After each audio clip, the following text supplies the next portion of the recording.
When they finally got to speak, the German Chancellor confirmed the withdrawal deal could not be renegotiated. Back in Westminster, MPs were debating a motion condemning Theresa May for delaying the vote on her deal that should have been happening right now. Mr. Speaker, our Prime Minister is traipsing around the continent in pursuit and search of warm words when she can get out of the car to hear them. At breakfast in The Hague, the Dutch Prime Minister repeated the message, no renegotiation. She got the same message from the European Commission President this evening when she got to Brussels. There is a shared determination to deal with this issue and address this problem. And I'm going to be seeing the Taoiseach Leo Varadkar tomorrow. At most, EU sources say she could get a document underlining how the backstop plan is meant to be temporary, how both sides must negotiate hard to avoid it coming into use. There could even be a target date for a new trade agreement. If she can demonstrate with a certain degree of, let's say, not a guarantee maybe, but a likelihood, a high degree of likelihood that it would carry a majority in the parliament, it would lead to the approval and ratification of the deal, yes, maybe these kind of ideas could be contemplated, but we are not there yet. And while Theresa May was pleading for language to help her sell the deal, her pro-Brexit rebels were threatening back home to trigger a vote of no confidence in her as party leader, saying they were close to the 48 letters required to demand that vote. The Prime Minister has now reached the cliff edge of resignation. I believe that she may well have to resign, and yesterday's events and running away from the vote and then off to Germany, Holland and the EU was yet another humiliation for the United Kingdom. I noticed that a lot of people in the last 2 days have all been saying that's it. This performance yesterday wasn't good enough. And she could be out of the country on one of these trips at the moment and the letters could reach 48.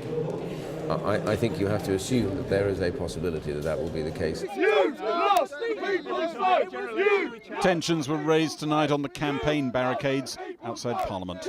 You're not British! You're not British anymore! Inside, one former cabinet minister raising the idea that this might be a moment for a government of national unity to take power. Maybe it's time for some sort of government of national unity. Maybe it's time for a free vote in an eventual vote on the deal, avoiding usual party political constraints. There was a cross-party press conference in support of another referendum on Brexit. Some in this campaign worry that Theresa May's delaying of the vote on her deal could kill off their chances of testing their strength in the Commons. If you're not one of those hardcore Tories who backs coming out of the EU with no deal at all, then there are probably 4 main options on the table for you. You could back Theresa May's deal, back a general election triggered by a vote of no confidence in the House of Commons, back Norway Plus, that's Britain staying in the single market and the customs union, or back a second referendum, this time with a different question. Today was meant to be the day that Theresa May's deal probably crashed to a thunderous defeat in the House of Commons, taking it potentially off the table. Tomorrow or Thursday could have been the day that the option of a general election through a vote of no confidence was tried and foundered. With those 2 options off the table, and Labour MPs having honoured their conference pledge, Tory MPs having honoured their leader, it was thought many of those MPs could swim towards one or other of these proposals. But the other 2 proposals are still on the table, blocking any consideration of the last 2. You want that option, the general election one, off the table to break up, to loosen up the factions that are there is an locked argument into for a parties no at the moment. confidence motion on the grounds that the government has lost all authority. But actually, you're quite right that we do need that off the table, and we do need to move very quickly to the issue about having a people's vote. It needs planning, the Labour Party conference motion was very clear that their first desire, their first option is to go for the general election, the vote of no confidence, and if that fails, then to move towards a people's vote. I think our concern is that we're running out of time, that the government is clearly, basically, I think, trying to get us to as close as we can to the end of March and then just present us with no deal or her deal. Are you ready? Unison, I think. Yeah, so here we go. Just a minute. Watch it. It's not MPs giving a preview of a charity carol service tonight. If the vote on the deal had gone ahead this evening, this would have been in jeopardy.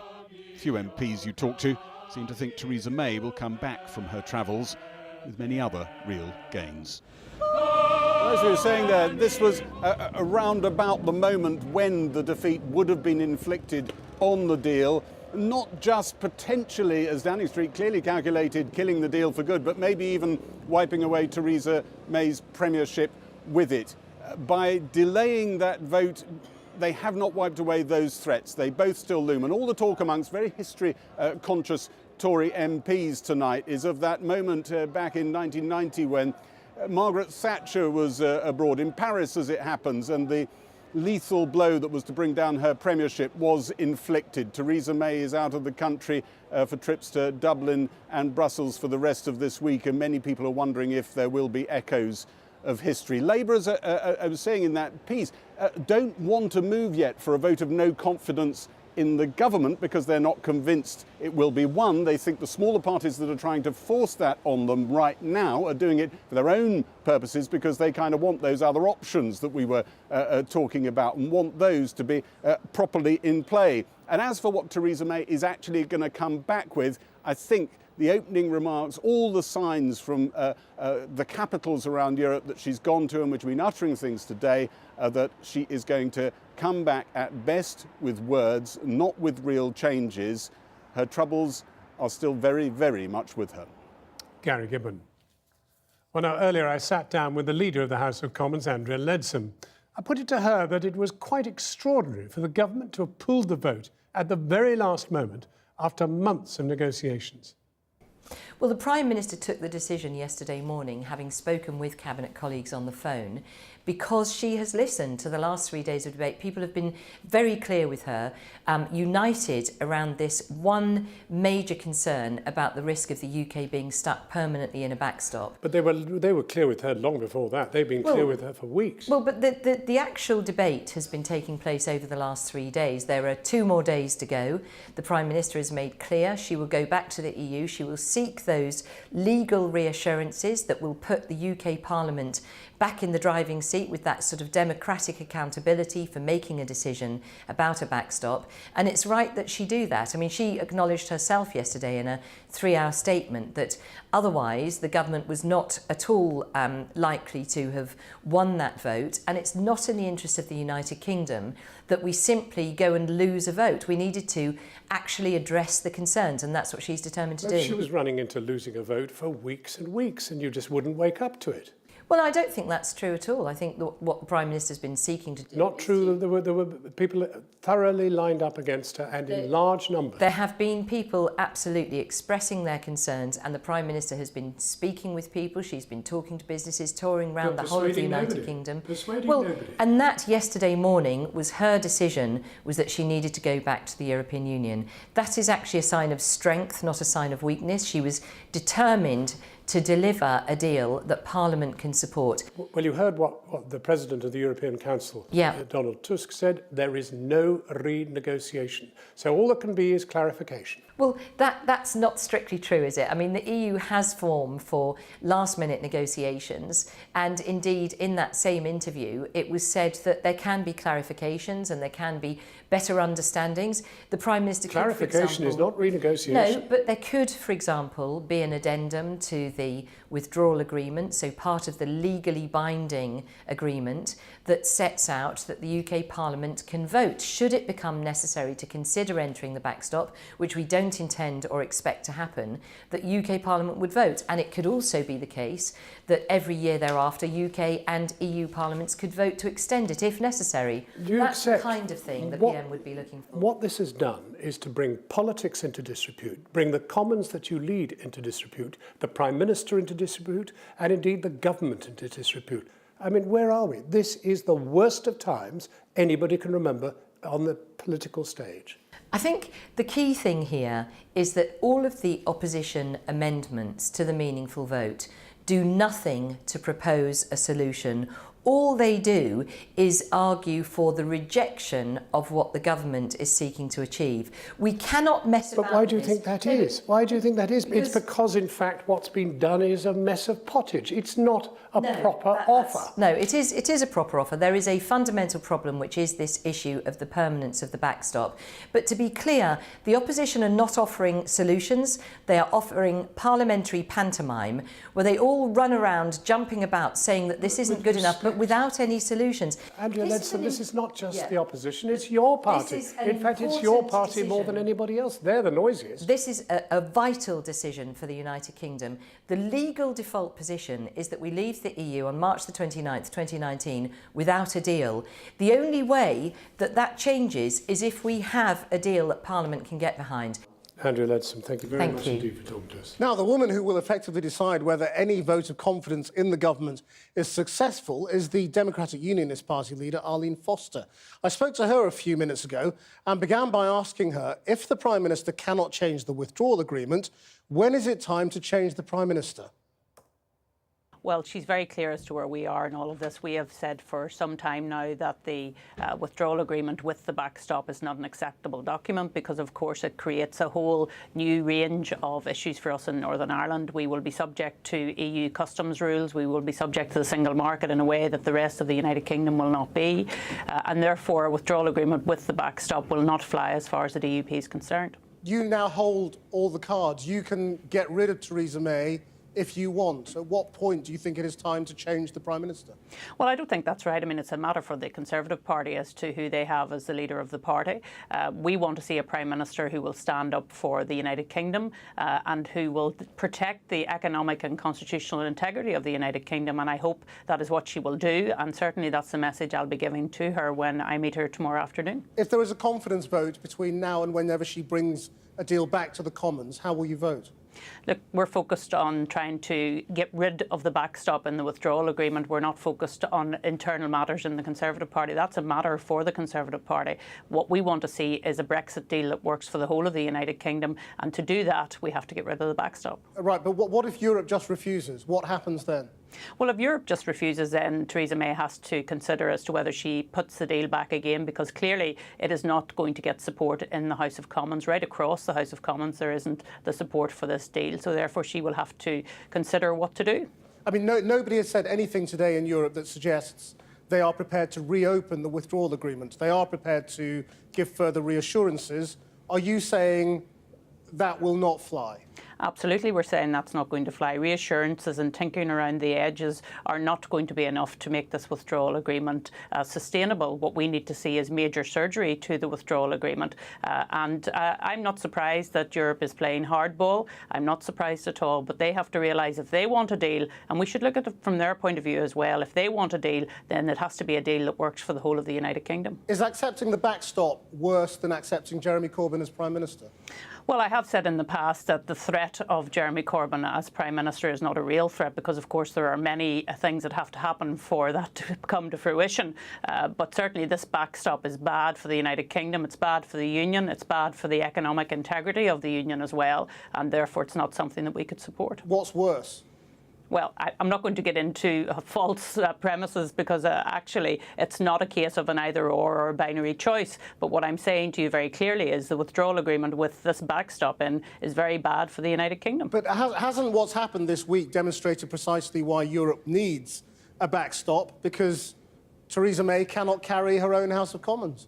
Well, it's very likely that any negotiations will fail. The reason that we have been told there's a need for a backstop is to make sure that there's no hard border on the island of Ireland. Well, Brussels, Dublin and London have all said that they're not going to install a hard border on the island of Ireland. So I believe if there is to be any talk of guarantees, it should be in the political declaration around that issue and not in the legally binding withdrawal agreement, where it causes great problems for Northern Ireland in terms of constitutional and obviously in terms of the economy as well. Do you believe a hard Brexit is now off the table?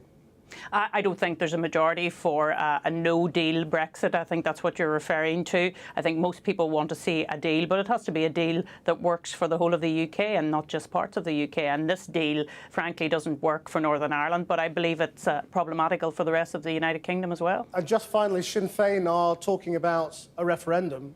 to see whether Northern Ireland should join the Republic? Well, there's nothing new in that. Sinn Féin talk about that ad nauseum. Arlene Foster, thank you very much. Thank you. And welcome back to Brussels. By the way, that futuristic-looking egg over my left shoulder is the European Council building. That's where Donald Tusk, the President of the Council, has been huddled with Theresa May this afternoon. And after those talks, he said that they were long and frank. And frankly speaking, the word frank in Diplo language is not very positive at all.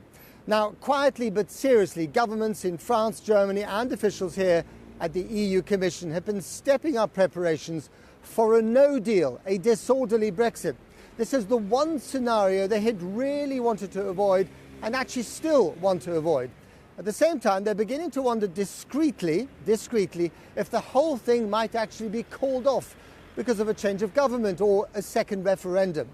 They will never say so publicly, but until recently, senior EU officials have been telling me privately that a second referendum was highly unlikely and frankly not even very desirable because it would open up new wounds.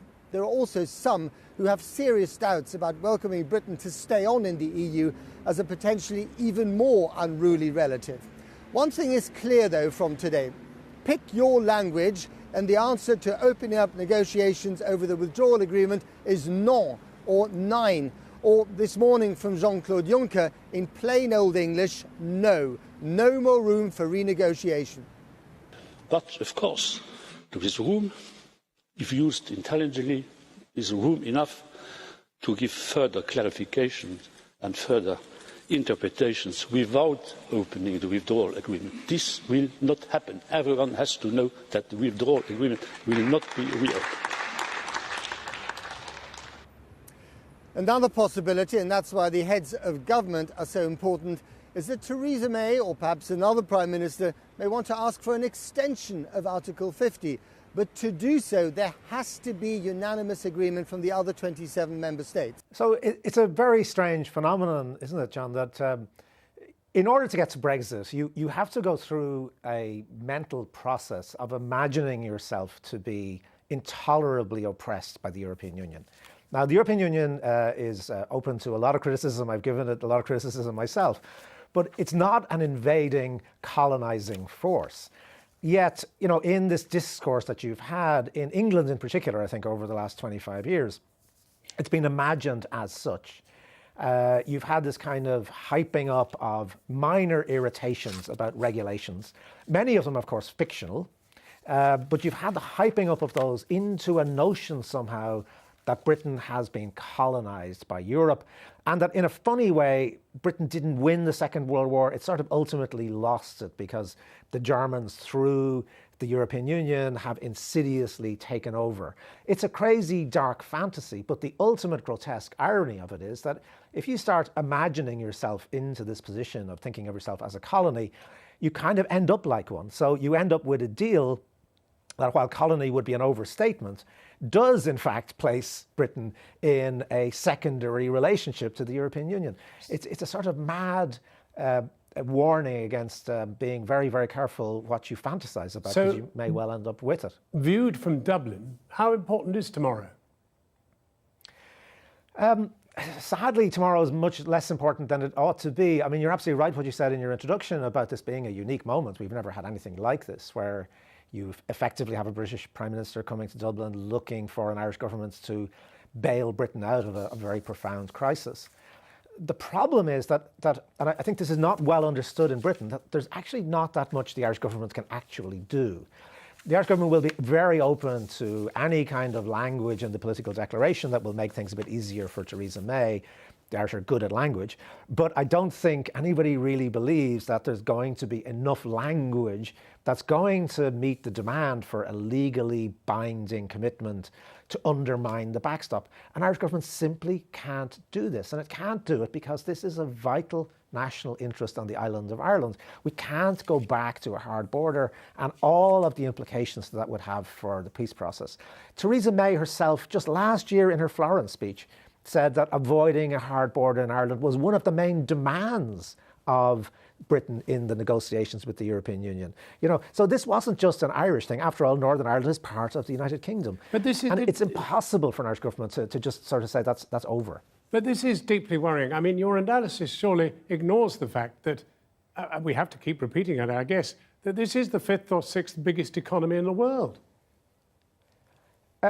Absolutely, absolutely it is. And you know, the strange thing in a lot of the current talk about Ireland and Ireland being blamed for all of this is there is no country in the world that wants closer, more friendly relations with Britain than Ireland does. I'm sure you remember back, John, to 2011 when Queen Elizabeth came to visit Dublin for the first time in 100 years that a British monarch could actually come to the Irish state.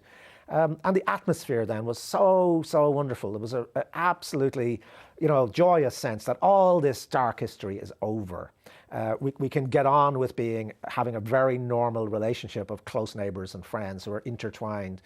And Brexit really has thrown all of that up in the air. But it was always going to.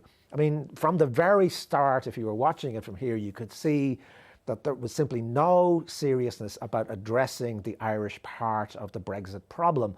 And it's the return of the repressed. If you don't acknowledge something, if you don't talk about it, you're going to end up with a problem.